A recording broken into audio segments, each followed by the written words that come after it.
Hi everybody, today I'm going to talk about a bit of a touchy subject, and that is E10 Fuel, but not the not political angle or the eco side of things, just how it works with the VFR 1200. By the way, somebody asked me about an update on the R7. I did take it across country for its service, so I put a few more miles on it, so I will do an update on that. Anyway, back to E10. So, when I bought the VFR, I ran it on 98 octane. That's what's recommended in the book. And that's because it's got a 12.1 compression ratio, which is quite high. And obviously it will run better on higher octane fuel. It will run on 95 octane okay because of the NOx sensors and such like. But I've generally run it on 98 octane up until this year. Because it's a year since E10 was introduced, September 21, I thought good time to talk about it, because what I decided to do this season is to run it on E10 and see if I could see any difference with it.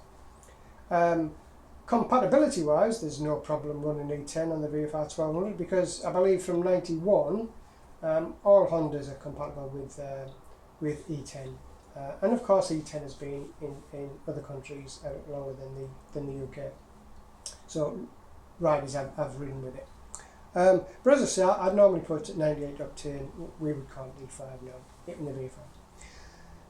So I've run it mainly E10. There might have been the odd occasion when I've put E5 in it. For about 4,000 miles now this season. And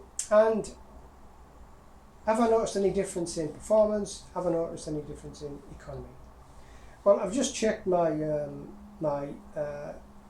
running MPG, miles per gallon, and it's still at about 45, which is in metric for use abroad. It's about 5.2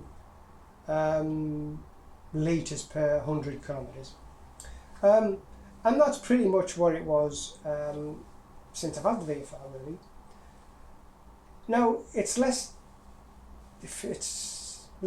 energy efficient, I believe, ethanol, so that could affect performance obviously because it's not got as much energy in it. But even if it is 10%, it's not going to be a great deal, and I think there's probably only about, even in E10 there's only about, from what I've gathered, about 7.5% or 6% ethanol in the fuel. But nevertheless, you know, there's not as much energy, so performance should be affected if I'm running on that.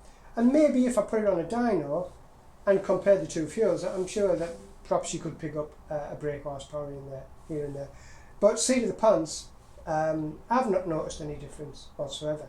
I would like to put it on a dyno, I'd love to, but they look a bit brutal, those things, and I don't know, I'd like to try it. I may have, but don't hold me to it. So, seat of the pants, performance, I haven't noticed any difference running on E10. The fuel economy, if there's been any change, I've not noticed it. Perhaps I'm riding a bit slower in my older age now, I don't know. So the option is, over 4,000 miles, the VFR has been running lovely on E10. I may go back to 98 octane, simply because that's what it's supposed to run on. You know, that's when you get the maximum efficiency from it. But as I say, I've found it to be fine. If I was running or restoring the old classics, perhaps I'd have a different view on E10. But I can genuinely say, hand on heart, that the VFR has been running fine on E10. So as far as I'm concerned, no worries about it at this point. Alright, thanks very much for watching again. Bye.